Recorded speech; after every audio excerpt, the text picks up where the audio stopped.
நான் இன்றைக்கு சொல்ல உங்களை ஏமாத்தி கொண்டிருக்காங்க கர்த்தருடைய பிள்ளைகளை அநேகர் என்ன ஏமாத்துறாங்க தெரியுமா?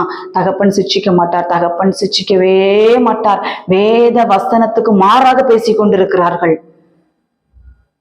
கர்த்தருடைய சிட்சையை அற்பமாக எண்ணாதே, அவர் கடிந்து கொள்ளும் போது சோர்ந்து போகாதே. அவர் என்னை சோதித்த பொன் நான் சுத்த பொன்னாக மாறுவேன் யோபு சொன்னார்ல. சோதிப்பாரு, கண்டிப்பாரு. எப்படி கண்டிப்பாருன்னா, பாவம் செய்யும் பொழுது சீர்படுத்தி, ஸ்திரப்படுத்தி, பலப்படுத்தி நிலைநிறுத்துவார் கர்த்தருடைய பிள்ளைகளே. அல்லாம கர்த்தர் பாவம் செஞ்ச ஒண்ணு சொல்ல மாட்டாரு, பாவரிக்கை பண்ணோன்னு நம்மளை பாவத்தெல்லாம் மன்னிச்சு நம்மளை ஏற்றுக்கொள்வாருன்னா அப்படி கிடையாது. பாவரிக்கை பண்ணா மன்னிக்கப்படும், அதே நேரத்தில் சிற்சி நமக்காக காத்து கொண்டிருக்கிறது. துணிகரமாய் பாவம் செய்யாதீர்கள். துணிகரமான பாவத்துக்கு பெரிய அடி உண்டு. அறியாமல் செய்யற காரியங்களே கர்த்தர் அறியாதவர் போல் இருந்தார். ஆனால் இப்பொழுதோ பிதா குமாரன் பரிசுத்த ஆவி நாமத்தினாலே நான் ஞானஸ்தானம் பெற்று அபிஷேகத்தை பெற்று நீதிமங்களாக்கப்பட்டிருக்கிறோம். இனி நீ ஒரு துணிகரமான பாவத்தை நம்ம செய்யும் பொழுது சிலுவையில் அறையிறோம்.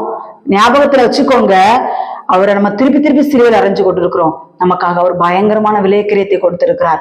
அவர் நம்மள்ட்ட எதிர்பார்க்கதே, அவ்வளவு பணத்தை கொடு, இவ்வளவு பணத்தை கொடு, எனக்காக ரத்தம் சிந்து, உன்னை நீ பலி செலுத்து, அதை பண்ணு, இதை பண்ணு. அவர் கேட்கல. அவரு கேட்கிற ஒரே காரியம், நீ பரிசுத்தமாகு, நீ பரிசுத்தமாய் மாறு என்று கர்த்தர் சொல்லுகிறார்.